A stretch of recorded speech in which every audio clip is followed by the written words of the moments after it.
shows. He was last week at Dynamite. Rhodesia and I will be live in the building tonight for Dynamite, and then for Collision, and then for All Out. Looks like we'll be there, but Punk won't be there. We'll get to that. I'm sitting here as we're starting the pod. Shout out to everybody listening. Love you guys. Appreciate you guys. And I'm starving. I should have ate before, but I didn't. I didn't have time, but it's all good. It's all good. I do have a question for y'all. What is your go-to arena meal? Go to a wrestling show. What is that? Hey, I gotta get this before I sit down and enjoy the festivities. I don't want my first few words to be an F word, but F these arenas. They don't have anything for me to eat. So my go-to would be... First minute we get a gunshot. My go-to would be popcorn. Because they don't do anything for anybody who's either pescatarian or vegetarian or anything like that. So forget the arenas. That's interesting because, I don't eat red meat or pork myself. And I'll typically lean towards a vegetarian meal. But my go-to is always the cheese pizza. I feel like most places have cheese pizza. At the arena show at the Gas South Arena in Atlanta, that's where I went. I got some cheese pizza. I went with the big homie Brandon. And he's like, "E, what you want to get?" I looked around, said, "Hey, let's get cheese pizza." So you must not be lactose intolerant because that would tear my stomach all the way up. It's funny you say that, right? 'Cause they say that most Black people are lactose intolerant. However, I was recently diagnosed with Crohn's disease a couple of years ago. And prior to that, they wanted to rule out everything. So I got an allergy test. And I am not lactose intolerant, actually. I thought I was for years, but I'm not. Look at that. You're exception to the rule. Lactose intolerance. But it's funny, Rhodesia talks about you must not be lactose intolerant. Ask Rhodesia the last time she had pizza.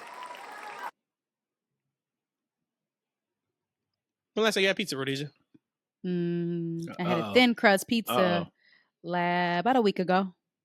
What about before that? When's the last time you had pizza? Probably a week before that. And then before that? Probably a week before that. All right. So I don't want to hear nothing about no lactose intolerant. You still eat pizza almost every week. It ain't the same amount of cheese. It's not the same amount of cheese. I'm surprised you didn't say Bud Light. Bud Light's a given. That's number one. Food. I walk up. I said meal. Food. I said meal. Okay, first off, you have to have a drink with the meal. So give me my Bud Light. Time out. And then at that point, I got to survey the situation. It's a meal for me. You got to survey the situation. And typically, sometimes you got to go with a hot dog because that's the safe bet. Pepperoni pizza is a good one. I typically don't do the burgers. I kind of stay away from that. So it's some type of combination of like pizza and nachos or pizza and popcorn or hot dog and nachos. It's like legit real stadium food because typically they can't mess that up. Ooh. But where Dynamite is at? This is by far the worst place for me to find food. I will absolutely be eating something either when I'm getting off of work or on our way up there. Maybe the worst arena in regards to like food I've ever. Which arena is it again? Is the Now Arena the same place where they had All In? And guess what kind of had cheese pizza? Yeah, they got cheese pizza. Sometimes it's like it's like lukewarm. It's not even like hot. It wasn't good. No, it wasn't good. And they got two things to drink that's alcoholic: a beer and their hard lemonade. There's nothing. Hey, that hard lemonade hit though, man. I like it. Yeah, the first time, but not four times later. That is right. I kind of feel like on the second time I had it, it was like burning your throat. Yeah, that's true. Yeah, too much acidic situation. It's cool though because 5 years ago this weekend we were together at 18? All In. Yep. Yeah, which changed the wrestling world forever. It is a completely different landscape now after that show than it was before that. So we are in some good times.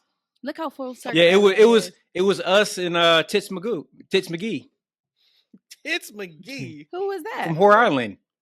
You don't know Tits McGee from Whore Island? Nope. I don't know what island that place is either. But what I'm saying, look at how full circle this was. It was the three of us who came together to meet up in Chicago to go to All Out. And then the three of us made our podcast together. That's some real full circle stuff right there. Where's the applause at, producer? There we go. You know what it is. We are here. But while we're talking about live, you kind of touched on it really quick during the All In post show. Shout out to everybody who watched and interacted with us. We appreciate you guys from Sunday right after All In. But so I didn't get a chance to hear much of what you had going on. Of course, we were texting last Wednesday, but kind of tell everybody just your experience with AEW and ATL. Absolutely. Oh, and shouts out to Mama E. She was live on the pod on YouTube with us. Aww. And she said that she was like, "Yeah, what's that thing you had on your head? You ain't look like you." What did you have on your head? Was it a hat? Same hat. My TFW hat. But it was a great show. You know, going into the show, I was kind of down on the actual All In show in general, and Dynamite isn't my most favorite show of the week. However, awesome show. I brought our big homie Brandon with me. First time AEW show he's ever been to. And we had a ball. It was an amazing live experience. We had like limited seating seats. And we were like right off row 8. So we were right next to the entrance where the guys make their run-ins, where they leave, et cetera, going from the stage. So we got to kind of interact and see almost like kind of like a second show right in front of us. And that was really, really cool to see. Sting and Darby walked by us, and, Sting kind of, stood there in that little section and kind of, like basking like the glow, like the week. We gave it up for him, clapped for him. AR Fox, he's from there, has a school there. He came by, gave us dap. Was great experience with him. Live before he got kicked out the embassy. It was good. Did he get cheered? Yeah, he got cheered. People, we knew who he was, right? And like I said, he's from there. He's trained a lot of the wrestlers from that area, which is it's always one of them things. This is no cap. This is legit. This is back in 2018, 2019. Like the Lee Johnsons and all those guys were all coming up through his camp, and I was supposed to be part of that camp. It's just that, look, I'm physically not built for it. I don't think I could have made it, but I was like, man, what if I'll be on the AEW contract too with everyone else, right? But what if? But however, it was just a great show, man. I wanted to talk to AR Fox and ask him, like, hey, man, what happened? Like, what's going on? And if you guys don't know, Swerve has a podcast, and his co-host is named Teasy. He does music and producing. He's also, I think he works in AEW some form or fashion. He was there. I had a great interaction with him. I wasn't trying to bother him. I just said, hey, Teasy, what's up, man? And he looked over. I gave some dap. No, he put his hand out, wanted a handshake. So I gave a handshake, and, we kind of rapped for a second. So he was really cool. But when AR Fox was getting kicked out, I was shouting to Teasy, like, Teasy, what are you doing? Don't let him do this, man. Go save him. Go get down there. So that was really cool. We got to see Sky Blue was watching her man, Kyle Fletcher. She was really into that match, and she's really short, so she couldn't see really above the crowd because she was like floor level. And it was funny. One of the AEW producers that came out, he's part of the stage crew, and we're literally standing right there. And he comes over to us, Brandon and I. He looks at me. He says, he looks at Sky Blue. He goes, you guys got the best seat in the house, don't you? And I'm like, and then I'm like, wait, I don't know what we talk about here, man. So I just laughed off. I went, yeah. But overall, like, I really loved interacting with the wrestlers. I love seeing them come by. And the cool thing, I actually don't have my phone on me right now, but Brandon had knowledge that a lot of the wrestlers came through the curtain just to kind of watch the show. Like Powerhouse Hobbs was there, and he kind of came out for a few seconds, watched a couple matches. AR Fox came back through the crowd a couple times to kind of watch what was going on. At one point, they told him to go back because I think Swerve was coming out for his match, and he kind of was in the area. Brian Cage came out there, and he's a big dude, bro. Oh my God, he's huge. Oh my God, you know who else is huge? Aussie Open Kyle's tag team partner. What's his name? I can't think of his name. Tag team partner. Right. The other guy. Hey, but you know what? He is a big, meaty man, yo. He's a big guy. Like when you see these guys on TV, it doesn't do them justice. He's a big guy. And Jack Perry is as small as he looks on TV. Cage is another one that's just like a huge teddy bear. When he introduced himself to Rhodesia, he was just like, "Hi, I'm Brian," and it was just like the softest like interaction ever. It's like this but guy just a sweetheart. Kill you with his two bare hands. Yep. That's typically what it is, though. Like when you're that big, you ain't got to put on for nobody. You really don't. Like if somebody that man is huge. Step up, step up and try. That's cool, man. It sounds like you guys had an awesome time, which is fantastic. It was a great go home show. I told Rhodesia while we were watching it, I'm like, this is probably one of their best go home shows they've ever done. Repeat that again out loud for all of our fans to hear that you really, really like the Dynamite. It was a fantastic go home show, and Tony spoke to it as such during the scrum on Sunday. He said he thought they did an awesome job as a go home show, and then it was easier to do the go home show because he had Rampage and Collision to spread stories out, opposed to trying to fit everything in Dynamite. So that was kind of a cool peek behind the curtain for him. That was their first Dynamite go home show since Collision has started. So if we can continue down that path, we're in good shape when it comes to go home shows, because that show was paced well. They hit a lot of things. I even asked you at the show, like, hey, how's it coming across at live? Because they put in a lot of video packages that did some really good things. And sometimes at a show, you don't want to sit there and just look at the big screen. You'd rather see the action on TV. And you and Brandon both were like, no, the show has been pretty fantastic. So that's awesome. I'm glad you guys had a great time. They didn't announce a return date, did they? No, Tony did come out in between. So there was a question for us. I was asking some of the guys who were sitting around. We didn't know if the show was going to continue after Dynamite. And so lo and behold, Tony comes out and says, hey, stick around. We're going to be filming Collision immediately after this.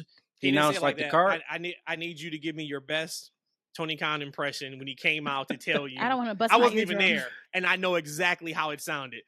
Do your best Tony Khan impression of him coming out telling you that Collision is next. I gotta be I don't think I have enough caffeine to kind of do what he was doing, man. I mean, he was on 10. I wouldn't do it justice if I'm trying it right now. But he had a lot of energy. One thing he did get me hype on. Look, say what you want about Tony. He's a good hype man.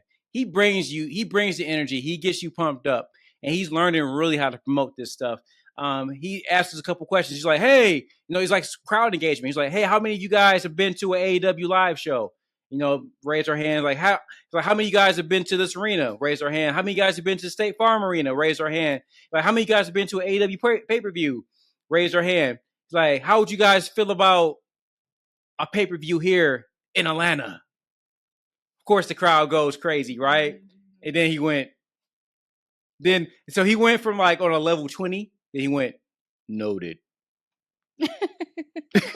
Oh, that's all you gonna give me? Is noted.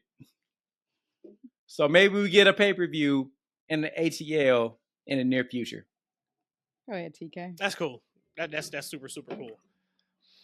All right, y'all, let's get to the meat and potatoes of the show.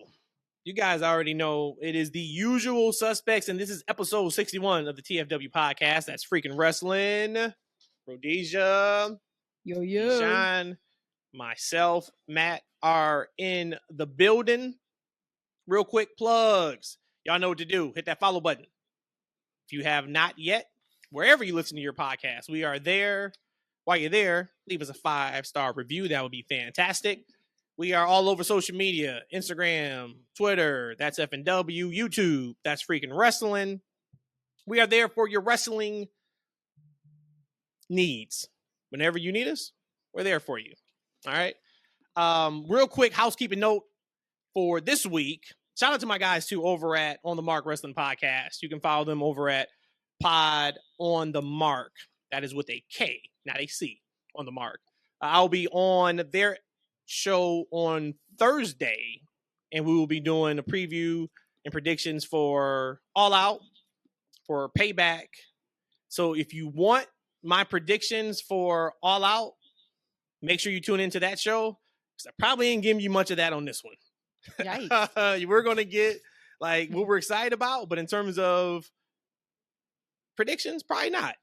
And part of it is I'm a little sour. I was having a good time on Sunday with this CM Punk stuff. I was having a great time with it. And then come to find out, we hear news that him and Jack Perry are both suspended. And through the investigation, they probably won't be available for All Out. So now that means you're messing with my entertainment value. I am going to be in the building for all three of these shows. And not that saying that CM Punk is the end all be all. I do enjoy Punk for sure. I think he adds a ton to a wrestling show, especially in Chicago. You pull Punk off of All Out, you were already, swimming upstream to make this show seem like a viable pay-per-view. What are we left with right now? So let's do this. We talked about it a lot on Sunday. We do know for a fact. These are the things we know for a fact. Both Punk and Jack Perry are suspended. We know for a fact that CM Punk's lawyer was the one who was contacted by AEW about him being suspended and not CM Punk. Out of everything else, that is what we know. Now we can get into stories that's been floating around. There are stories from Samoa Joe had to intervene and talk Punk into going on to wrestle because there was a thought that match wasn't going to happen. And Tony went to who'd he go to? The Trios, and asked if they could go on. And they said, yeah, I guess we can. I guess before that, he went to the Bucks and FTR like, hey, can you guys, start the show? And they're like, no, we're not ready. There's stories about Miro, which that one has kind of been debunked already. That after the Punk and Samoa Joe match, Miro asked like what happened. And Punk was like, you want some too? And they kind of went back and forth. From what I saw and heard, that has been debunked. But even if even if that was true, that's still whatever. I mean, I wouldn't hold that against anybody on that part right there with Miro. Point is, they got to figure this shit out. This is getting to a point now where, are we at the point of no return? Months ago, I asked you guys on the pod, like, hey, is Punk worth the trouble? Rhodesia, I think you said, no, he's not. No, I said he shouldn't have came back to AEW. I said that we shouldn't have got him back. I'm representing. I'm acting like Eshaun now. We talking about AEW. No, they should not have gotten Punk back. Punk should not have went back. Oh no! I think E and I both said he should have, because one, that turned into Collision, but he's a needle mover. Yep, merch seller. We know the business they do in Chicago. Once again, it's not all Punk, but man, I am sure a ton of people bought tickets. Excited to see Punk this week at Dynamite, Collision, All Out, however you want to divvy that up. So at this point, is it a point of no return? Can they even mend this?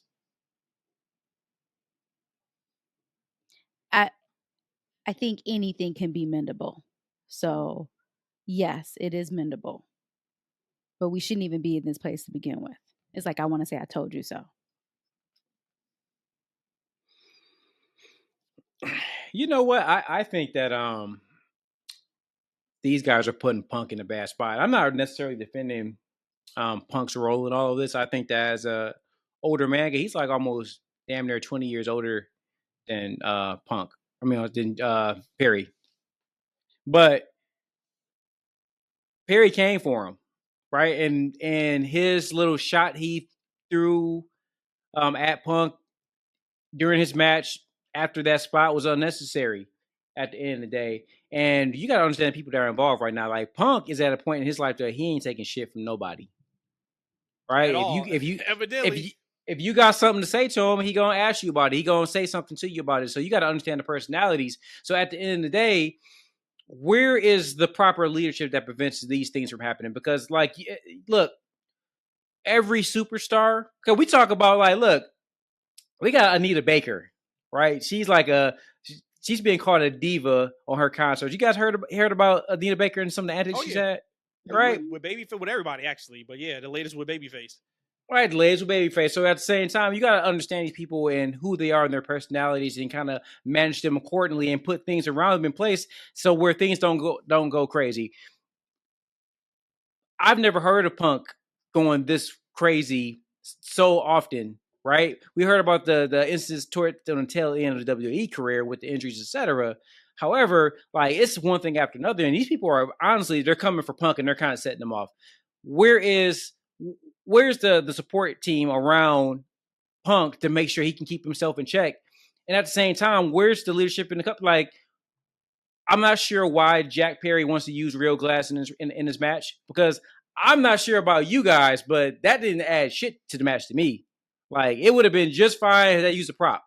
Yep. You know, like it wouldn't have, I'm not sure what he's trying to prove or why he thought that was needed. It wasn't that big of a deal for the reports that he was going crazy backstage. That's unnecessary, right? And the shot that he threw was unnecessary. Now, if you want to talk about Punk maybe shouldn't have said whatever he said to kind of start the interaction with them. But at the end of the day, we know what it is with that man. We know what it is. So Perry is just in the wrong as Punk is. But I feel like there needs to be more leadership in that locker room. I'm not just talking about Tony Khan. You talk about back in the day, we had Taker, right? We all heard about the locker room leader that he was, that Bradshaw was to a degree, right? We also heard he was a bully in some ways as well. But there was locker room leaders, and there are people that put people in places. Like some of that stuff that we hear as far as like the reports that we hear and the people going back and forth to the media, a lot of stuff didn't exist to the point that it does back in the day because they had locker room leadership. It's so bad that nowadays, like the veterans are saying on different podcasts and outlets that like the young guys don't even want to listen to them. They don't even want advice half the time. Like, right. So these young guys don't even want to listen to the people that paved the way and actually really did something in the business because, that was one of Punk's things. Like some of these young kids, they haven't done much in the business. Like if you think about Jack Perry, I don't want to throw dirt on that man's name, but if he would have stopped wrestling today, will we remember him 10 years from now? Maybe not. Like, right. So he's still building a career. So why not listen to the people that came before you? Why not listen to some things you have to say and slow down and maybe not do things like use real glass that's going to potentially hurt yourself and your opponent just for a cheap thrill that I'm going to forget about in 5 minutes anyway. I mean, it's just a whole structure that needs to be put in that place to kind of minimize these things from happening. But if he wants to do that, let him do that. Like, I don't care. Okay, you want to use real glass? Cool. I don't like that. Doesn't make me a difference because he didn't hurt anybody else. The thing that kind of like throws me for a little bit of a loop is Jack was telling people before, like, "Hey, I'm gonna make a comment during the match, like about like using a real glass." Cool. If you want to pop, the internet crowd, I'm fine with that. I thought it was hilarious when it happened. So the issue though comes into then when we get Punk and him having a conversation afterwards, like, is there something you need to say to me? Like all that is like, why are we doing that? We talked about it Sunday on your biggest show that you're ever going to have. They're going back, so maybe they can do 82,000 next year, and that'd be the biggest show ever. But as of right now, this is the biggest show you've ever done. That kind of BS has got to stop. I thought it was interesting too, though. Mark Henry made a comment on Busted Open where he said something to the effect of these young guys need to like get kicked in the ass or something about maturity. And he didn't name names at all. But when he said it, I'm like, whoa, is he talking about Jack? Jack absolutely needs to have some punishment for what happened. He's got to take some blame. But Punk's got to take some blame in this too. I think they both do. We still don't know exactly what happened. If we just chop it down the middle and say 50-50, you were on 50%, you were on 50%, that can't happen. And the thing now is going to be, like I asked you guys, can this be fixed? Yes, of course it can be. But it may be at a point of no return. Because now everybody's probably going to be, I'm sure that entire locker room has drawn a line of whose side they're on. And I can't see much changing from that. And then you let people who are allegedly in the know, Punk saying, I hate this place. After all this happened, he goes into Tony's locker room and they're having a highly volatile conversation where you could hear from outside of that. They said it was long in length. Something's got to give. And as much as I enjoy Punk in AEW, as much as I think he adds so much to Collision, as much as I love Collision, between Collision and SmackDown, those are the top two shows every single week on TV. something's got to give. You can't keep going like this. Because then it's at a point of, can you even trust that something's not going to happen where you can put him in a major storyline? We know that he was scheduled to be on All Out. Now he's not on All Out. Going to have to assume it was something with Ricky. That's the only thing that will make sense. And now Ricky's SOL again. He's left out of the show as of right now. And it's like, come on, man. So like, as much as I love the joke, I'm over this whole backstage drama stuff with Punk. They got to figure it out. Tony, do what you got to do, man, because this ain't it. So we'll see how long this investigation takes. I don't know why it needs to take long if the story is it happened right in front of Tony Khan. I would think he knows what happened. They were saying monitors was falling over on Tony and everything. It's like, damn, man.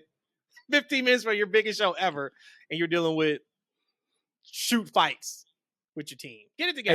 Hey, man, I'll tell you this. Back in the day, right, when the whole curtain call fiasco happened, right, and Vince had the disciplinary, like, you know, Sean or Triple H. Triple H took it. Yeah, buddy.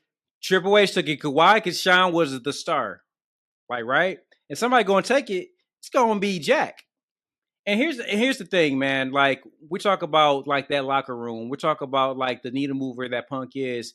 In a lot of ways, like, so if the word was out that Jack was going to have something to say for a while going into this match, who was the person that stepped aside and said, somebody. Shut the hell up. Hey, man, that ain't keep your mouth thing to do. Keep your mouth closed, right? You messing up my product. Like, right? Don't go poking this bear. This man over here minding his business. Leave this man alone. When we talk about if you want to use glass or not my company. Right? What happened to the edict that TK just used about, because at the end of the day, it's an investment. Because so if you hurt yourself, right, now you're throwing a monkey wrench in stories I have coming up that I can tell with you and for you, right? Like it has to be something where you have to protect, like, your company and your storylines. So you got to be smart about it. So at the end of the day, like, if somebody got to pay, it's going to be Perry. Because he poked that bear. And then what you got to do in that locker room, you got to get them dudes together and say, hey, look, this is where we at. This is what we doing. This is the rules. And if you don't want to be here, there go the door. Because I tell you what, WWE ain't getting half them dudes. They haven't hired anybody in almost a year. Like, right? They still waiting for who was supposed to show up? Carlito. We still waiting for Carlito to show up. He's still on WWE. So like here was the Jay White was supposed to go. Jay White was supposed to go, right? He had news that he was in contact. All of a sudden it went dark. What happened? Right? I'm pretty sure that Tama Tonga was on his way. And all of a sudden he back in New Japan. I think his brother was potentially on the way. Like, so right now WWE ain't hiring. And even if they were hiring, they're not hiring a lot of these guys, right? That's on the roster. So what y'all need to do is get in line, fall in line, or fall out. And they need to have somebody in place. They need to get, I said it before, that John Laurinaitis type, that bad guy that can come in. Hey, this is what we doing. This is what we doing. If you ain't with it, you out. Or hey, if you ain't doing it, you sitting home. I'm gonna tell you what these AEW talent is saying. And I'm gonna quote the great 50 Cent. I can't stand you old school ninjas. That's what they saying.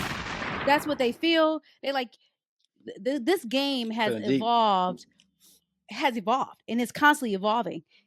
Yes, I think that there is some kind of you're wise to listen to those who came before you, but it is also something that things change in time. So everyone shouldn't just be doing what the old school players is saying to do. This is a new day and age. We're now seeing more and more people watching professional wrestling. That same stuff in social media time. The old school G's, they didn't have social media. They were protected around a lot of this other stuff. So again, I'm not saying don't turn your back to the people who paved the road for you, but also there got to be some give and take there as well. But really, they really don't care what these old school G's are saying. So we got 5 matches announced so far for All Out. Luchasaurus versus Darby for the AEW TNT Championship. The winner of Orange Cassidy versus Penta from tonight's Dynamite to face Jon Moxley for the AEW International Championship.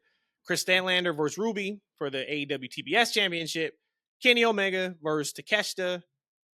And Miro versus Powerhouse Hobbs. Out of those 5 matches, what are you guys most looking forward to? Absolutely, without a doubt, Kenny and Takeshita. Without That's a doubt. my number 1. Yep. So far. Miro and Powerhouse Hobbs. Really? That's my number 3. That's my number 3. I'm interested to see what's going to happen between Ruby and Statlander, just storyline wise. Where we're going with that? That's how I feel about the Miro and Hobbs. Hey, look. I like that match. Now kind of hold off on. I probably want to talk about that this week. We can move on from, but I'm excited for that. I am excited for that match. I think that match is going to be one of the better worked matches on the card. I agree. Ruby and Chris. Yep. Ruby and Chris. I'm super excited for Moxley and Orange Cassidy. And I'm just we know Penta's not winning the title Wednesday. This should be a good match on Dynamite, but he's not dropping the belt. I think he drops it to Moxley. I think that is he can't continue on this pace. Yeah, he's now defended it like 52 times now. Yeah, he can't continue on this pace. The one that out of this is like you can pull that match off is Darby and Luchasaurus. Yeah. No. Yes. No. Yes. No. All it is gonna be full of tomfoolery. No. It means good. No. So then you said your top E is Miro and Hobbs. What's your second that you're most looking forward to? Is there a second? I got a tie between Lucha and Darby and Kenny and Takeshita. What about Lucha and Darby makes you that intrigued? Is it for me, the match itself or what? I'm invested in those characters. Got you. Like I love what Darby's doing. Of course I love what Christian and Lucha are combined as a team. I'm just invested in both those characters. And with the women's match, honestly, I don't really necessarily care for the match. But I would like to see Ruby Soho as the new champion. I think she deserves a championship run. I don't think she's had a major championship run in any company. Well, not in major companies. And she deserves it. She's always the bridesmaid, never the bride. And she deserves it because I gotta be honest with you. I was a big Chris Statlander fan, but for some reason this run hasn't really did it for me. I would like them to just overall just reset this women's division. I don't mind seeing Saraya as the women's champion, and then Ruby as the TBS champion, and then eventually we get that who's better championship. Because I think we might see an Outcast imploding soon. I would like to see that. Needs to start ASAP. I'm gonna tell you though, ASAP. I think that Powerhouse Hobb and Miro match is gonna be, like you said, to the women's match. It's gonna be meat on meat. You don't like meat on meat? I'm about to say whenever we get the big guys versus the big guys, you know what it is. So I think I'll be getting a drink at that time. Oh, it's cool. Then grab me that'd be in United Center. So they got much more options in United Center than at now. They actually have a thing where you can buy it, I think, from your phone and walk right up to go get it too. But during that match, I'm gonna take my time. I'm gonna take my time and just wait in line. So we all agree that as of constructed right now, this is not a pay-per-view caliber card. It is not. This is all they presented. We know, hey, this ain't worth $50. I'm putting you guys on the spot. I had some time to think about it, so my apologies if you don't have an answer. What would you add to this show to make it worth $50 and to know, like, hey, it's going to be at the level that we expect of AEW pay-per-views? CM Punk and Ricky Starks. Something with MJF. Somebody like Jade coming back. Somebody like Mercedes coming back or coming.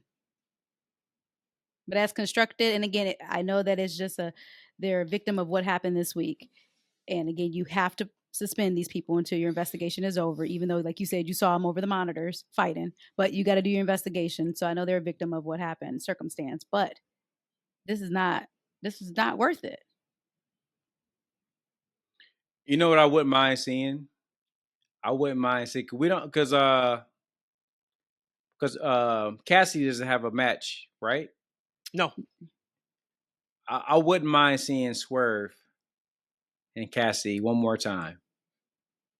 And I would love if Swerve were to come out victorious in that match and become our new champion. I'm confused. You said Swerve and who? Cassidy. Oh, Cassidy. I thought you said Cassie. I'm like, who is Cassie? Yeah. Oh, I'm sorry. No. Orange Cassidy. Yeah, no, I thought you were saying somebody else. No, remember, Orange is fighting Moxley. Yeah. For the title. Is he? Presumably, because of he fights Penta tonight. Okay. Yep. And there's no way he's losing that, I don't think. Mm-hmm. So that would be a good match. Rhodesia, I had Jade appearing. I had that down. But I needed to know that beforehand, though, is what I'm saying. Like, I need to be seeing Jade tomorrow. No, I don't have a problem with that because the pop she could get returning. But what I'm saying is that if I wasn't going to the show in order for me to spend the $50 to buy this pay-per-view, I would needed to know that beforehand because as constructed, I'm not spending $50 to watch this pay-per-view. Well, you're going to spend $50 after I give you what I got. Okay. Actually, you're right because I pay for the tickets. Give me as the main event, FTR versus Adam Cole and MJF, all or nothing. Ooh. Winner takes all the belts. Give me that as the main event. You can work around storylines with the ROH tag titles. You can figure it out. Give me Will Ospreay and Vikingo. Make the calls. Make it happen. That is going to be the 10-star match that everybody talks about afterwards. Give me Swerve versus AR Fox. We can't just let AR Fox out here. He's busting his ass over these last couple months. Yeah, man up. Man up with Gobon. And then the one that's going to get everybody talking. Give me Ricky Starks versus a surprise Bill Goldberg. Boo. That would shut the internet down. Good or bad, people will be talking. Nobody will be talking about CM Punk and Jack Perry come Monday morning if that was to happen. It's going to be one more old school ninja that nobody want to be bothered with. Now, Tony Khan. Listen to you. He got a match. Okay, I'm about to say. I got 3 matches for you, TK. Swerve versus Keith Lee in a We Just Remembered This Was a Feud match. Add that to the card. Got another stipulation match. Cash Wheeler versus Arn Anderson in a Glock on a pole match. Wait, Cash is add that to the card. You already said he's an FTR match. So he's doing double duty? Main event. Okay, got it. Oh, we doing double duty on these. Main event. Young Bucks. Okay. Versus Miro and Jack Perry to see who really hates CM Punk the most. With special guest referee. Rhodesia Poole. You guessed it. TK. Tony Khan. You want eyes on All Out? You want to get everybody to talk back about the in-ring product, and we should be talking about how awesome All In was and the records they broke, but instead we're talking about backstage locker room. Set those 3 matches up. I guarantee you nobody will be talking about Punk after that. Yeah, they would, man. The only one that they wouldn't would be probably Keith and Swerve. But the other one still leads to the Glock on the pole match is pretty fire. The Glock on the pole match. We can't do that. And no, we had too much gun violence again this weekend in America. But no, you can't do that. That's true. You can't do that. It could be a water gun then. Okay, I'm fine with that. It could be a water gun. The end of summer, right? Yeah, so you're right, the end of summer. I don't know why he told us like we care, but Arn's son's contract is up soon. Ain't nothing wrong with that. He's trying to make sure his son gets a job out there. His gym membership been up for years now because he ain't that brother don't hit the gym at all. Yikes. We mentioned it a couple times on Sunday. Hogan. There was a Twitter thread that was out there last week of basically all the huge lies that this man has given the world. Went back through and looked at them. I picked my top 3 Hogan lies. Before I give mine, what y'all got? Did y'all take a gander at it and pick what your worst, best lies were? Or were you just enamored with his thought process? Well, I guess there really no true fact checking on him. So I just had to go based off of what I thought. Listen, I'm going back to Okay, my regular facts. I just have to go back to he wrestled one time 400 days in a year. Like he got that Scott Steiner math again. Like that was where we number get that from? one for me. That was number where we get that from? one. He said he wrestled 400 times or 400 days out of the year. Yeah. And he said because he was flying back and forth to Japan that the days was added. So he just counted it. And now it's 400 days. It makes sense, though. No, it doesn't. My God. I mean, he would have to, in theory, he would have to have done that practically every week. Every week he would have had to wrestle on Sunday twice or whatever day he's claiming that he did his traveling on. They had big tours back then. Yeah, every week. He went to Japan every week. He might have. But you know what? The one thing, so I've heard about Hogan being a capper for years. Like that was a thing. That's been going on for like at least 20 years. They talk about how much he's been lying over the years. But one lie that I actually believed was he was originally supposed to be the George Foreman guy. It was supposed to be a Hulk Hogan grill. I thought that was real. I'm like, oh, that's like, I thought out of everything he said, that's realistic.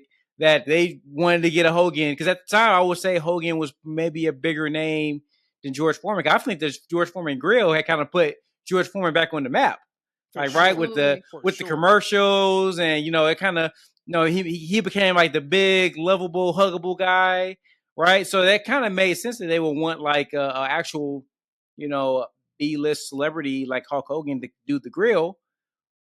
I didn't know that was a cap. Like, right, there's like, no, ain't nobody called no Hulk Hogan. We went on the radar. They didn't contact him. They didn't even contact him. Like, that was crazy. I can't believe I fell for that.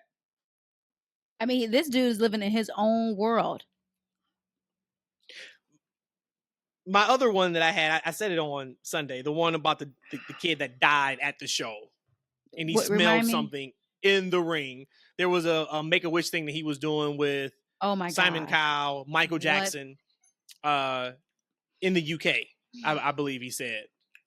And he said that, he noticed an empty seat while he's working the match. He noticed an empty seat. Well, he really didn't do much, so maybe he did notice. He's getting, he's smelling like this, funky smell. So he asked, like, what happened to the kid? The kid died at the show. What?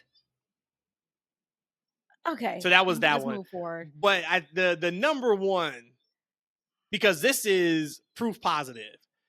To E's point, hey, if you want to go ahead and go with there's 400 days out of the year he wrestled because he was going back and forth to Japan, maybe you can go with that. Maybe there was a prank call and somebody acted like they were with the George Foreman Grill folks and he still had that voicemail. Maybe he did think a kid died in the crowd. That's just this one. We all saw it. Proof positive. You are a bold-faced lie. And that is the lie that he broke his neck at Survivor Series from the Undertaker tombstone on a chair when Hogan's head was about 12 inches away from the chair. We all saw that didn't happen. That man said he is still having permanent neck problems to this day because of that tombstone. No, he did not. But I actually appreciate that. Because I get it. He's working, right? He's trying to make situations and things way bigger than they are. And back in the 80s and the 90s, I mean, that worked, man. Everybody believed everything back in the day. Like, oh, man, you jumped over a building one day? Sure, Hulk. Right? Everyone did that, right? Because he was a cartoon character. He was a superhero. Of course, he's going to make things outlandish. I wasn't mad at all about that. Like, I was fine with the lies. I'm just ashamed that I fell for one of them. Like, and I believe that he almost took the George Foreman grill from George. Trying to take him from a black man. Oh, exactly. I wasn't going to say it, but that's exactly what it was. Shake my head. Of course, hey, that makes it fast forward. Of course, he want to take the how he feels about the brothers, right? Of course, he want to take I could have had the whole promotion, brother. Like, Of course. God don't make mistakes, but he may have missed last week. The fall of Cena. John Cena is coming back starting this Friday. 7 straight weeks of John Cena on our TVs on SmackDown. Wait, well, I didn't hear about that. Of the multiple, I thought he was going to all India the way through October 28th, I believe, is the last date that he's working. So we get what a lot of people consider the GOAT back for a legit 2-month run. That is always celebrated. What do you guys want to see out of this run? Like I said, we got him for 7 weeks. So he starts this week, and that at least gets us to the October pay-per-view with him. But anything in particular that you're like, hey, I want to see him do this while he's here? How would that look with him and Waller? I think Waller has a match this payback with. He does right? not. You mean In Your House? Is that what it's called? Because this is an In Your House card right here. Right. We'll Okay. get to that next. Okay, yeah. But you guys don't know In Your House? Go do your Googles. In Your House was a 2-hour pay-per-view they started for $14.99 back in the day, and then they went to $19.99. It was like a B-level pay-per-view. You know what you this had is your about. SummerSlam, WrestleManias, Royal Rumbles, Survivor Series, and all those. And then they started throwing in Your House. He remembers In Your House. Yeah. Like, all they trying to do is take stuff from All Out. They ain't even had to do it because they imploded themselves. No. And All Out is like Hog Wild for WCW. I know you remember Hog Wild too. That was a missable pay-per-view. Yeah, that was one good. Yeah. So we got Hog Wild In Your House this Saturday. I think both of them are still going to be super strong in the ring. But for Payback, we don't have Cody Rhodes wrestling. So to your point, Rhodesia, he's going to be on the Grayson Waller effect on Payback. So we got Cody not wrestling. Right now, we have nothing Bloodline related. That may change because they're picking up the Bloodline story that they were supposed to do last Friday. They pushed it back because of Bray's passing. They're running that angle on SmackDown Friday. So maybe we get something Bloodline related match-wise at Payback. But as of right now, your 2 biggest acts not in a match at all. So no. So to your question, Grayson has something already for Payback. It's Cody. Got it. Well, I mean, I guess no, but still, though, you said it's 7 weeks. I guess the whole point of a veteran coming back, isn't it then to give the rub to somebody and make somebody else a star or try to put them in position for it? So I would have to just say, without thinking about it and having the roster up of SmackDown, I'll probably have to say something with Grayson. Hey, man, Rhodesia just said earlier that these young people don't know how to listen to these old people. If I'm just Cena, I ain't giving. I look. Period. I ain't giving these young folks shit. If I want to see Cena squashing everybody, starting with Wally. He's squashing everybody, taking names. You see, they making fun of my dude on the internet because he got all these filters on his face because he getting old. Like they was like doing him wrong. That's so messed up. Y'all see that? Cena? Yeah. No, I didn't see that. Hey, they put a filter on the back of his head? It wasn't even that far. It was just on the front of his face. They're like, dude, this dude's so freaking old. Why is he still wrestling? I'm like, yikes, that sucks. Who said that? The internet. What type of algorithm are you on? I have no idea. I didn't see that. Yep, I was like, that's so cold, so mean. Hopefully you get a wrinkle after making that tweet. I need to see Cena and LA Knight interact. That's of course. I have to see that. And it'll be really, really cool if we get like a dream match with Cena and Cody in whatever October's pay-per-view. I forgot the name of it. Well, I would think that would be the only thing to actually hold Cody over until if, again, they go against Roman, because that was what I was thinking. Like after Brock, what is next for Cody?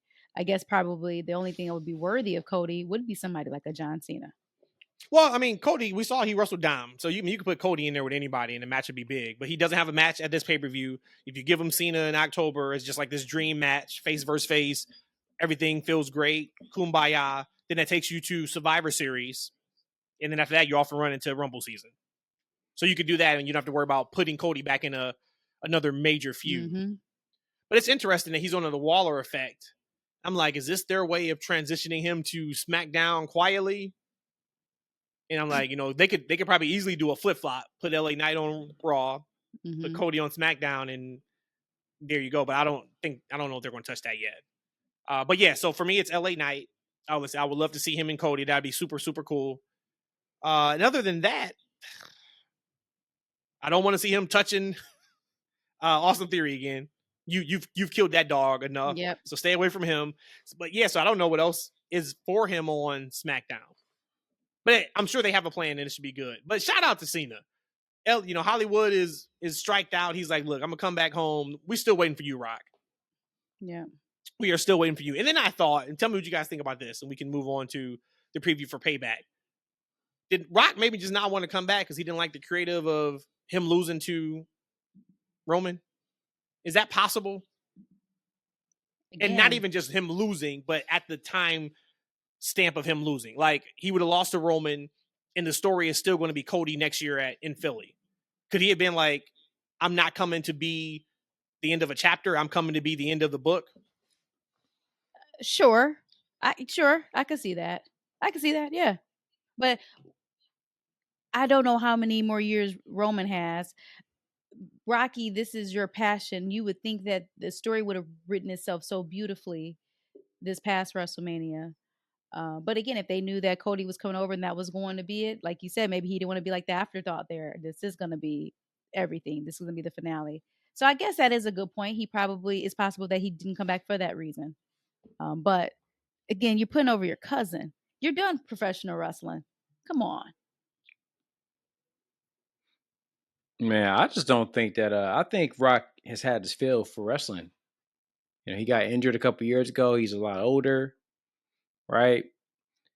And I know we started fantasy booking him into that storyline, and it seemed like he kind of wrote itself because he was a family member, and there'll be a struggle, etc.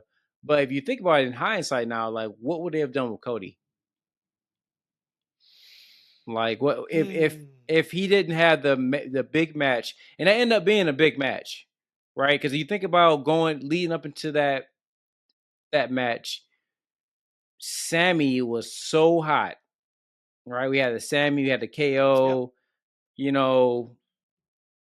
was a lot going on in that. Like, what would Cody have been doing if he wasn't involved in the Roman Reigns match in some kind of way, right? He had just won the Rumble. Well, you could have did Brock. Well, then he wouldn't have won the Rumble. Right. I mean, I think this goes back to January. Like, okay, we know we have Rock and Roman. We're not going to put Cody in that position to win the Rumble. And then he doesn't, go after the title, that whole reason why he's back. Maybe you went Brock first. And maybe you run that the entire springtime instead of running it back in the summer. I don't know. Just some I thought about. Because, you think about that, I think the big wins for Cody kind of helped cement him as like a superstar in WWE quickly in the eyes of a lot of his fans, right? So if he had not won the Rumble and had that hot streak leading up to Mania, he may not be like the big star that he is now. He's got to be like the top 2, maybe 3 guys in the promotion right now. I don't know if he would have been there so soon without those big wins. No, he was telling a story about his documentary on Peacock. He said the first few days it was out, it was neck and neck with viewership with Super Mario Brothers, the movie. Nice. Like, no, that's huge. Yeah. Nice. Like, that's like, but I said when we watched it, I think I even said it on the pod, that they did that documentary perfectly for people who don't watch wrestling. Mm-hmm. Like, if you don't watch wrestling and you watch that, you're like, damn, this is pretty good. He told a story about he was on a Delta flight, and he said 2 older ladies in front of him on the flight were talking about the documentary. And he said he just assumed it was because they saw that he got on the plane, and he said they had no idea he was on the plane. And they were just talking about how cool this documentary they watched on Peacock was about this wrestler. I was like, wow. But that also shows the global reach of WWE. Yes, sir. Like, that's pretty fantastic. So let's talk about In Your House. To that point, though, like you just said there, even shout out to Brandon's wife.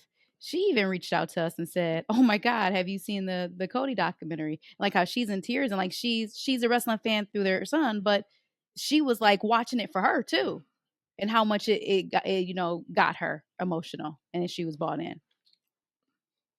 Fantastic stuff. It was really, really good. So we know there is no Gable and Gunther. That is kept off of Payback, which is a bummer for Payback. I think it would be great for Raw on Monday. Then word comes out that the reason why it's not on the pay-per-view is because of time restriction. think there's only 6 matches on the show. That's why I think maybe something comes from the Bloodline segment on SmackDown that gets put to Payback.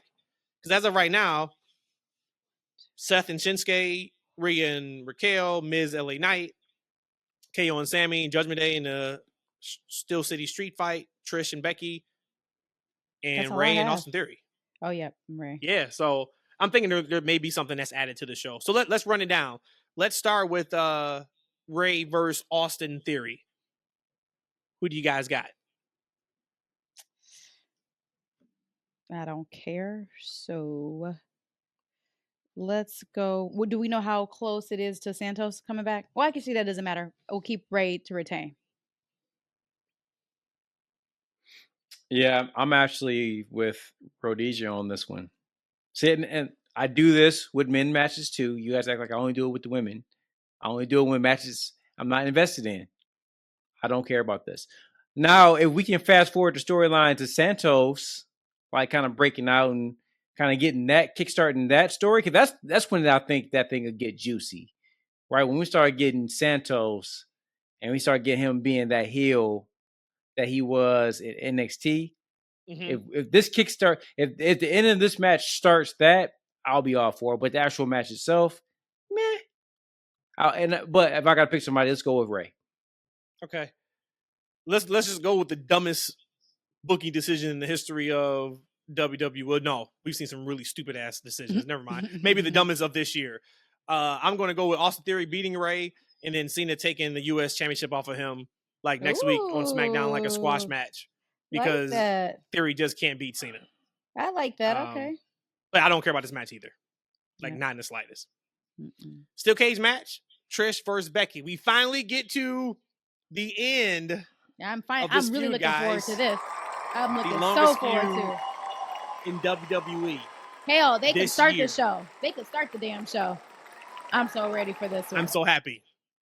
And they showed on Raw Monday. Trish and Zoe had a really good match. Or not Trish, I'm sorry, Becky. Really good match. So I'm so looking forward to them splitting off and doing something else. Because I'm past it. I'm over it. Who y'all got?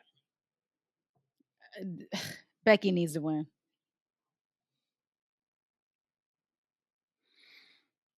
You know, I was really I'm looking at this picture of Becky right now. She has like these leather pants on. And like this yellow and black top with a black cowboy hat on. And she has like some gray Jordan. I think they're Jordan 4s. The patent leather boys. Okay. What year was that? That was 96, was it? So 96, yeah. Somewhere around there, 96, 97. The clash is really disturbing me right now. But I guess I'll go with a Becky win. I don't care. Like I'm with you. I remember I sent you a text about Trish admitting that this feud is long in the tooth, and she's kind of ready to do something else. And Trish, I'm right there with her. I'm a fan of Trish. I want to see her mingle with somebody else. I think maybe splitting off Becky with somebody. I'm not sure who. I guess the next person logically for will be Rhea. So I'm more interested in this match being over and them going on to see what the next stage is on this one. I know what's next and I can't wait for it. Give me Trish, because spoiler alert, has there ever been a long feud in wrestling that the heel won the feud? Probably not, right? They've won matches, but then when you get the complete blow off, I can't remember any time where the heel won the blow off. So in that perspective, give me Becky. No, because he really has he had like a long-term feud? He just beats everybody. That's not like I'm talking about where there's 3, 4, 5, in this case, 17 matches, it feels like. Well, so give me Becky. And then Becky is going to Roman. Yes, Roman. For sure. 3 years. And we just passed the 3-year anniversary of him coming with Heyman. The single biggest moment that has changed the course of WWE besides Nick Khan. That moment when he was with Heyman on TV was the turnaround for me in terms of how good WWE's product has been. But I think we see Becky on NXT Tuesday, and she's going to go after Tiffany Stratton. Tiffany Stratton on, I think, last week's NXT brought up Becky's name. Tiffany was in the crowd on Raw Monday. I'm putting 2 and 2 together. Okay. And I think that would be fantastic. Nice. What's next? Next is the undisputed WWE Tag Team Championship. Kevin Owens and Sami Zayn versus Judgment Day in a Steel City street fight. And the Judgment Day is Damian Priest and Finn Balor. On Raw Monday, Rhea basically told them, hey, the only two that's holding their end of the bargain is me and Dirty Dom. If y'all don't bring some gold to Judgment Day, there's probably going to be some changes around here. Oh, she didn't say probably. So she said there's going to be changes. So here. To your point about who the leader of Judgment Day is, I think she put her foot down like she does in her entrance. But this is another match. Completely honest, I don't care about this match. I don't either. The match is going to be great. We know the match is going to be super strong, but I've had my fill of anything with KO and Sammy around Imperium or Judgment Day. Give me KO and Sammy. They're not losing the tag titles to Damian and Finn. See, I was going to say the ditto to everything you said, but to the end, I'm going to say let's go with Dom and Finn winning the tag team, the undisputed tag championship. Dom and Finn? Is something happening to Damian? He can't make it. He can't make it to the ring. I'm looking at Damian. I said Dom. Damian. Wow, that's an upset. Yeah. Hey. Yeah, I'm gonna go with Judgment Day on this one. Wow. Okay. I'm gonna go Judgment Day on this one. Both of y'all going with Judgment Day, huh? Mm-hmm. Because I think there's more to the story with JD. So it's I feel like it has to make sense. And so what would tether them getting the belts? So that's why only reason why I'm saying that. And Sammy and KO to me just kind of been kind of flat. And it's not really their fault because KO was out. Was Sammy injured too? Or Sammy was just by himself? Remember he had his elbow, but he was still at TV every week. Okay. So I mean, again, KO was out. Is it too soon for JD to join Judgment Day? Too soon? Yeah. No, if they kick out Damian. Because we know that's where the tension's at right now. But yeah, I think it's definitely, I think that if somebody's going to get kicked out, it's going to be possibly that. Because he seems like the more straight and narrow of the group. And it is obviously a heel faction, right? Mm-hmm. So it would kind of be a no-brainer that he would break off. He's always wanting to wrestle matches by himself with no help. He seems to have like an honor code to him. It's like he's destined for a face run. Yeah, to me, it would just, from an aesthetic perspective, it's easier to flip him and Finn out because they're almost the same size. Oh, if you take got it. Priest out, big guy, heavyweight, that looks like. Because I was going to say, now if we're really spitballing, Priest cashes in Money in the Bank, takes the title. Now the only one who doesn't have a belt is Finn, and he's on the outside looking in, and then something happens with JD. So we'll see about that one. Miz versus LA Knight. Who y'all got? Can we actually just take a pause and talk about how incredible Miz was on Raw on Monday and him coming out to LA Knight? Boy, oh boy. Once again, Miz. Dude, don't worry. Ain't nobody gonna fire you. You got your job. You gonna be here for a while until you ready to retire. He came out, man. Let me talk to you. Mm-hmm. Loved it. Winner of that match, again, because I'm drinking his Kool-Aid because he likes his sisters, I'm going to go with LA Knight. I'm going to go with LA Knight, too. I mean, it seems natural. Unfortunately, like, Miz, as good as he is, he never wins any of his feud. What's the last feud he's won? No, seriously. I want to say I saw like a stat or something that he's lost like so many matches in a row or something like that. I don't know if it was accurate or not. I just kind of saw it and kept moving from it. But yeah, because he's Teflon. He doesn't need to win. He doesn't need it. Doesn't get nothing from winning. Because you don't remember him winning or losing. You just remember the impact he did in the match. Yep, doesn't matter. And I love, to your point about that segment on Raw, I had tweeted out that's one of those wrestling is more real than a lot of people will know. He's pushing LA Knight in a legit shoot way. He pushed him when they went face to face, and he really pushed him in that promo on Monday. And he was talking about you flubbing your words. Like he was cutting, and he's cutting for a reason. And that reason is to make sure that, hey, I'm trying to prepare you to make sure you can swim. Before you get thrown this deep end, we got to make sure that you can hang with the best of them. And Miz is one of the best talkers WWE has. LA Knight is known for his talking. All right, put them out there and see what they can do. And I really enjoyed that part of Raw. So, smart money is LA Knight, but I wouldn't be surprised if Miz wins and then they carry this feud on. Real quick, I don't know how true this is, but my quick Google search on this is Miz only had one win so far this year on July 10th. Now, maybe something after July 10th, but up until July 10th, that was his first win. And it was on Raw. Who'd he beat? Tommaso Ciampa with the help of Bronson Reed. Damn, Ciampa can't even beat Miz. So I don't know how accurate that is, but that's the first thing I found. No, then that's probably what I saw. That's probably right. You guys giving Raquel any shot against Rhea? That freaking coming out of whatever I forgot the name of her finisher, and she hip tossed her out of it, which we've never seen before. I would have said there's no chance in hell that Raquel would win, but hey. Typically, you see the reverse where she goes over the shoulder. I say she, whoever she's wrestling, over the shoulder to counter. She was like just dead weight. She couldn't. Yep. She's like, you're not about to do this to me. That was she really nice. Her. Yeah. So you giving her a chance? I'm gonna have to after what I just saw. I still don't think so. Yeah, I still don't. I just said I still don't think so. I said I still don't think so. Rhea's not losing that title. We just here talking about the whole Judgment Day thing and titles. Y'all about to give Judgment Day the tag titles just to take the title off of Rhea? Nah, that's not happening. You said, "Am I giving it no chance in hell?" There is a chance. There is a chance. No chance in hell. So look, you could do a great Vince impersonation, but you couldn't give me the Tony Khan telling you that Collision was up next. That's a whole different energy level I ain't got right now, brother. I can't do that one, bro. Let me tell you something, man. I'm not gonna say what I think.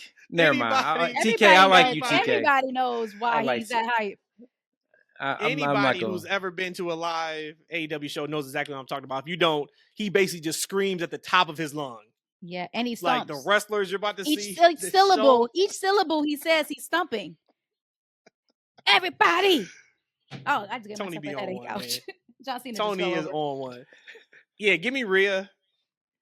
And then there was news that came out too that, of course, Bianca's leg injury on TV was just storyline related. She's not injured, but she could be gone as short as a few weeks up to a couple months off TV. So there you go. Keep her on TV for a little bit. Yeah, I'm completely okay with it. Yeah. Main event time. Seth versus Shinsuke. I will give them credit. And they've done a really good job of heating Shinsuke up in like 2 or 3 weeks. These video packages, just stick with letting anybody who can't speak English, give them video packages, pre-tapes in their native language. Give us the subtitles. We're used to reading subtitles on TV because it comes across so much better. I said it. I like the whole I know about your back thing. It adds some intrigue to it. I don't personally think there's a chance in hell Shinsuke walks out the champion, but they've done enough to where you watch this match and we know the match is going to be good, but there is some intrigue there. But yeah, give me Seth. Yeah, Seth is not going to drop it to Shinsuke, but what we have in store. This is going to be an incredible match.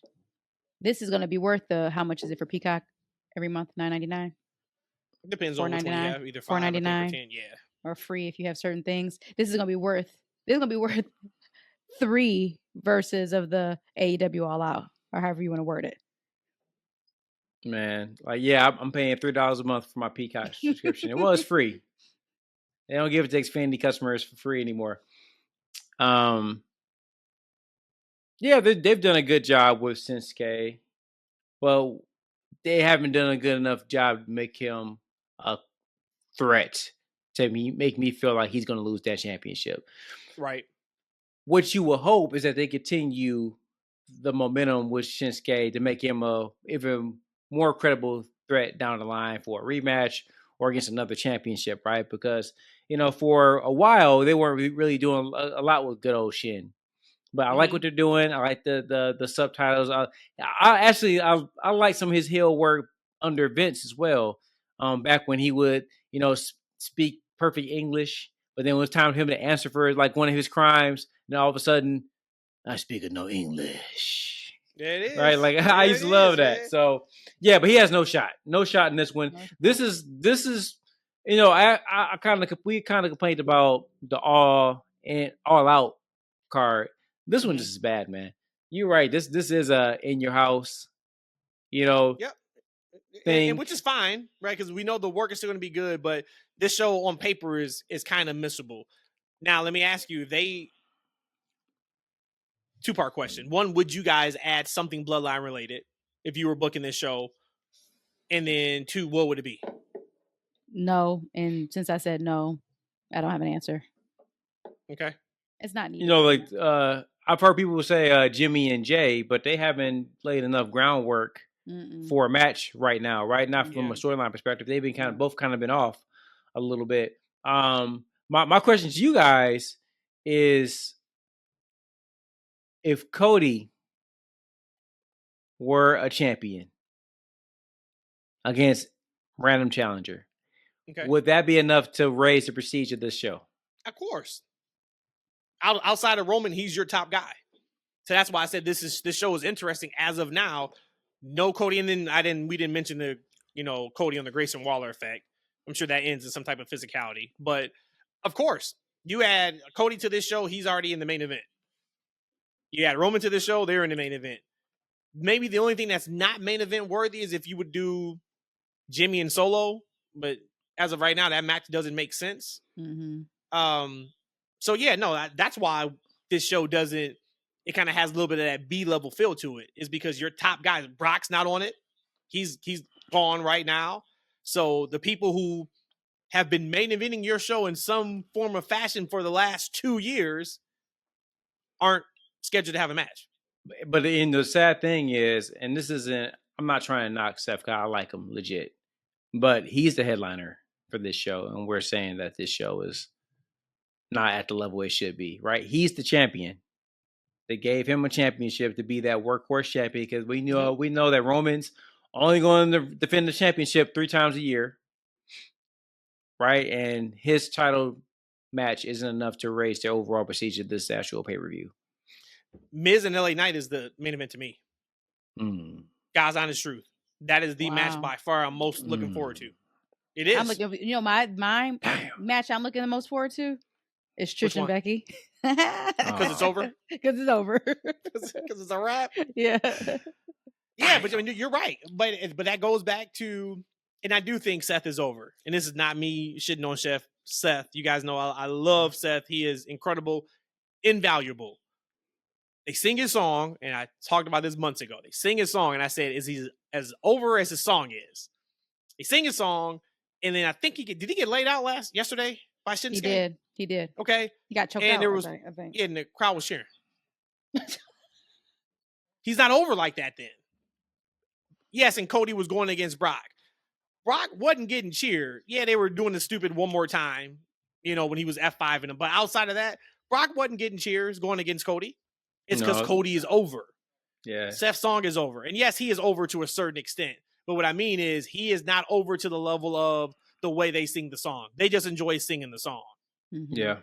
I do want to make just the one quick comment about Cody and Roman. Like, if they were on this pay-per-view, would it feel more like a A-tier match pay-per-view?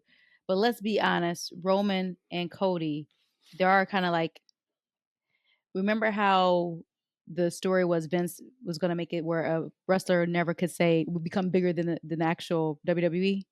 I feel like Roman and Cody could be those two people. So like Seth, I would never see being bigger than WWE. Cody is bigger than WWE, arguably. Roman is bigger than WWE, arguably. So I think that's a little bit unfair, because I think they are so high above. They're like A++ star, where again, I think that Seth is not a B. I think he's an A, but he's just an A.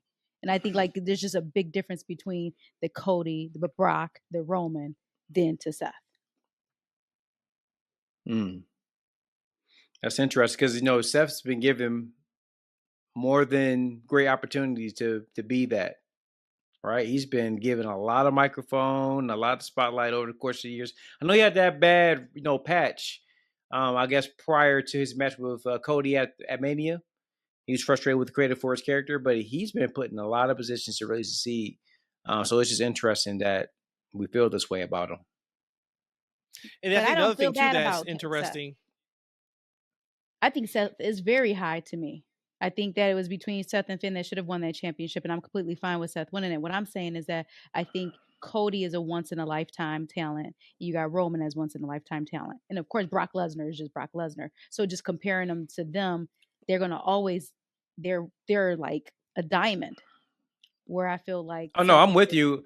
But I felt like Seth had that potential, or he has that potential, because, like, he's arguably the best wrestler in the world, right? Like, it's Kenny – and it's Seth, right? Like, it's just a fascinating tale of, like, man, what is he missing? That Cody and like a Roman have that he doesn't, right? It's just interesting. And I think another thing that's interesting too, like they've protected Cody and Roman either.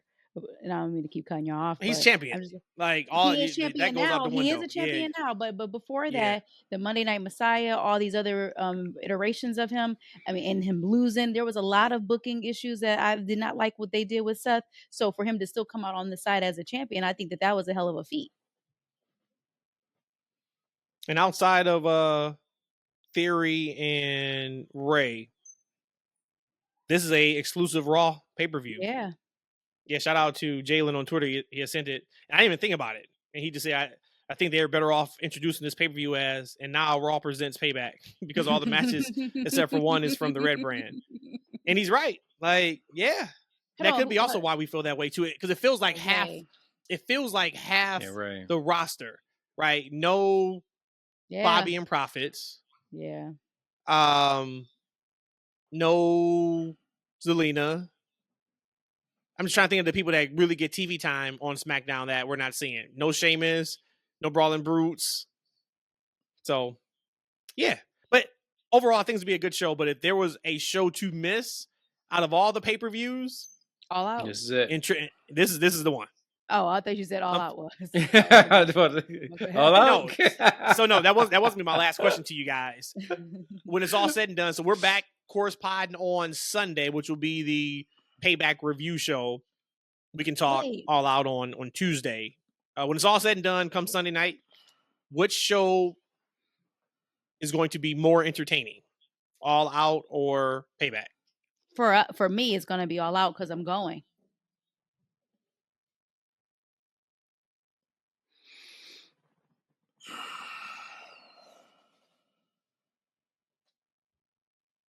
So Starfield is coming out this weekend. Yeah, it's a huge game from Bethesda, open world RPG, space exploration. That might be what I might be doing Sunday night. But then you'll still be watching. Isn't Payback on Saturday? Oh, Payback is going to get watched. I mean, it's $3. Yeah. Okay. Got it. Right. Got it. And I watched some movie the other night on Peacock as well the other night. So I'm getting use out of that Peacock prescription, right? But now I got to sit and spend $50. Like, hey, look, Tony, he might be able to sell me again on Wednesday. You know, might have a hell of a card on Wednesday night. And we're gonna have another hell of a card on Saturday. But damn, no Punk. Better give me something. He's gonna have to. Yeah, I think he knows it, and he's gonna have to pull out something. He's got to do it on Wednesday, and he's gonna have to do it on Saturday. Because I know he said at the scrum, like, hey, if we don't sell one pay-per-view, we still hit $1 million gate for All Out. So it's already a win. He's never mailed anything in. I don't think he's gonna mail this one in either.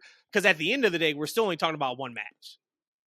But damn, that one person who is now suspended is massive when it comes to trying to get people to fork over another $50. Or in our case, in Chicago, having that goodwill of, all right, Punk is going to be here because it's Chicago, and then not having him. And then on top of that, I think the plan was probably for MJF maybe to take like a little mini vacation. Because even on the scrum, he made a comment about, I'm going to Paris. I'm going to chill out a little bit. My body's hurt. I don't think he just meant I'm going to chill out for a day or two and I'll be back on Dynamite on Wednesday. I think he was probably not scheduled to work All Out at all. They're going to have to make that switch. He's going to have to work it. Him and Cole are going to have to do something on that show to make it important. Yep. So, but I personally think All Out's going to be the better show at the end of the weekend. Hey, did you catch on the scrum? TK said that he likes having All Out where it is, and he also likes having All In. He likes All Out where it is and All Out where it is. So next year we're gonna have a similar situation. That only works if it goes. I'm not gonna say only. It can still work, but if it's on Max, great. Then it works because you're not paying full price for it. But that's still a hard turnaround. It is. You know what I mean? Like that's to me like that. You're just adding. That's hard to make 2 major shows within a 7-day period. That's rough, but I'm not complaining. Of course, being in Chicago because that's another big great event we get to experience. But man, that wouldn't be the way I would go. You know what? I trust TK that you think about next year. He's going to plan this, right? He might have literally like 10 matches, like ready to go, right? And it's almost like it's like WrestleMania, night 1 and night 2, but he got it broken up in different weekends. I got All Out, and these are these 6 hot matches, right? And then come right back next weekend. I got night 2 of super 2-week process. I mean, he can really, if he can really finesse this to make it really big.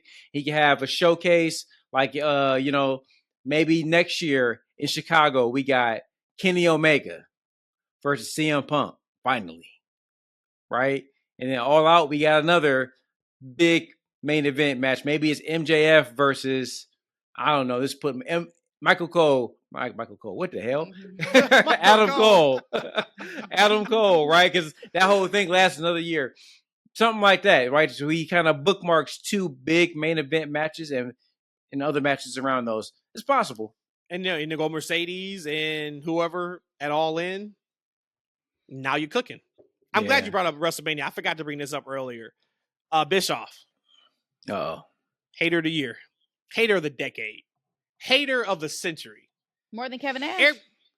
Oh, absolutely. Because at least Nash came back and was like, I haven't seen much of this guy How about this? How about more than Hulk Hogan? Hogan's a liar. And I don't think Bischoff's a liar. He's just a hater. And a racist. So here you go. Well, yeah. Like I said, guy made a mistake last week. Eric Bischoff believes AEW All In was ultimately an indie show on steroids. He says, this did not have a WrestleMania feel to me at all. WrestleMania feels like a WrestleMania. Just like, I'm not going to make a comparison because it'll piss people off.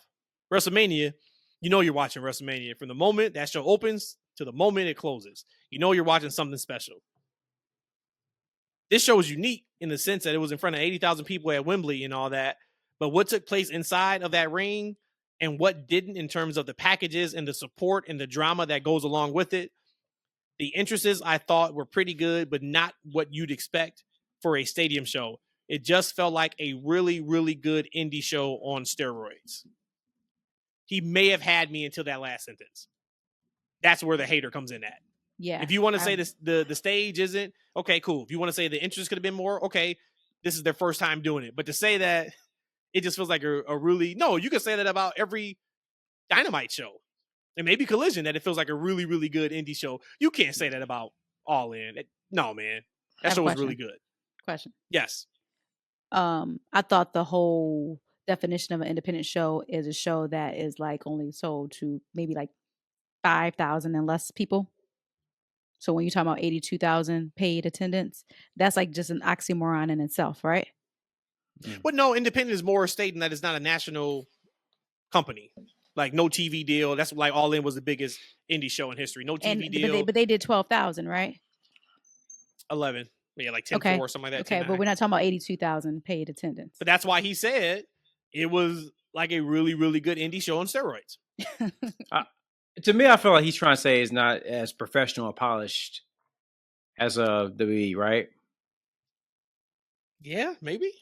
I guess. Like that's what I'm getting, because when I think about indie show, like I would say it's not the. It's kind of like sometimes going to like a high school play versus going to the Fox Theater. Mm-hmm. You know what I'm saying? Something like that, right? If you guys don't know what the Fox, that's one of the big theaters in Detroit. That's what I would kind of imagine he's talking about. It didn't look professional or as big time or as polished. I kind of feel like the show looked pretty damn good. It did, man. Yeah, from a production standpoint, from a field standpoint, the crowd looked huge. And speaking of haters, man, like I just don't get why all these people are trying to come out of woodwork and trying to downgrade the accomplishment that AEW had at that Wembley Arena. It doesn't matter if they sold 70,000 tickets or 80,000. It doesn't matter. Like, it's a huge number for any wrestling company outside of WWE. No other company's done this ever. And so if you really love the business and you love wrestling, you should applaud this instead of trying to break it down. Because it's just nonsense, man. Like the stuff that you hear. And like at the end of the day, I got to ask you guys to do this kind of shit, man. Like, what do you really get out of it? Like, let's say you're right. Like, what do you personally get? You go back to your job at Hot Topic, and you can tell your cashier buddy that you were right and you got one. Your life moves on. Look, coming out. I'm just saying, like, I don't get what people get out of this stuff, man. Like, stop drilling all this negativity, man. It was a big thing for the wrestling business. We need this. Well, the good thing is the TFW fam, I'm sure there's nobody listening that's like that. Because they would have stopped listening a long time ago. Because if something is great, we give them props anywhere it's at. If something sucks, we tell you it sucks. So I'm sure if we had anybody who was super pro one company and anti another, we lost them weeks ago. I'm glad you brought that up too. Last thing, Impact getting a major production upgrade. Oh, did they? That's awesome. Yeah. Talk to me about it. Huge. Talk to me about it. Let me pull this up because this sounds like a game changer. I think it came out yesterday. Let me look at it. Let me pull it up real quick. Did you see what was rumored? Who was returning to action? Was it? Did I see that? Jordan Grace. Well, she's coming back. Yep, she just wanted to take some time off. She'll be back in September. Awesome Kong is returning to one of the shows. Yep, which is great. And then they also announced that Will Ospreay is going to be at Bound for Glory in October, which is also going to be that's awesome stuff. Super cool. There. Yep. But I don't want to take too much time. But yeah, they basically just talked about that they're completely upgrading their production, they're upgrading their lighting, they're upgrading everything. So yep. Yes. That's a big deal. That once again, that's another like stand for pro wrestling. Because you can watch Impact and just tell like, man, this is not at the level that it can be. Oh my God. Impact's issue is never their in-ring work. It's how it looks. It looks horrible. Yep. Oh my God. And hopefully that won't be the case in a few weeks. So I'm very happy about that. Super exciting. Yep. Anything else y'all got before we get up out of here? Nope. I got some right. Peace, love, and hair grease. Right now we're good. I'm good. You gonna ask us our question? The question is, you guys know every single week I ask the same question. What are you most looking forward to for the rest of the week? We got a lot. Hopefully we'll have even more after some of these shows. What are you most looking forward to for the rest of the week? Finding out the truth of what happened at All Out. They call it Brawl Out. Right? No, Brawl In. Brawl In, you mean. Brawl In. Yep. Yeah. Finding out more of the facts. Was it really Tony chanting CM Punk? Was it really him looking over the monitors as they were tossing again, throwing them right around? Let's see what really comes out after this investigation. You know, I love to hear. I don't think Paul Heyman has spoken on CM Punk since he's been back, right? And they used to be super tight back in the day. He has. Has he? Yeah, he has. One of the biggest things he talked about was like, what's next? This was kind of when he first came back. He's like, you're going to get that huge pop because people, love you. That they're happy to see you. But what's next? What are you going to do? What can you do to continue the momentum, et cetera, et cetera? I don't think anybody has talked to him about since he's returned this time. But yeah, when he first came back a couple years ago, whenever it was, they did ask him about it. Good. I would love to hear his perspective on what's going on over AEW and how they're treating them. I think that'd be fascinating. I'm most looking forward to my main man TK getting me hyped for this second pay-per-view that he wants to spend $50 on again. That's what I'm looking forward to. I want to see how he can pull me away from Starfield this weekend. I don't plan on playing Starfield, but that is absolutely mine too. What does he have in his bag of tricks that he can pull out and make All Out special, knowing he's playing from behind and not having fun? Well, what I want to say is, based off of your little what ifs and your booking and bringing Goldberg back, there better not be his only surprise, because they will shit on it. Mark my words. They wouldn't.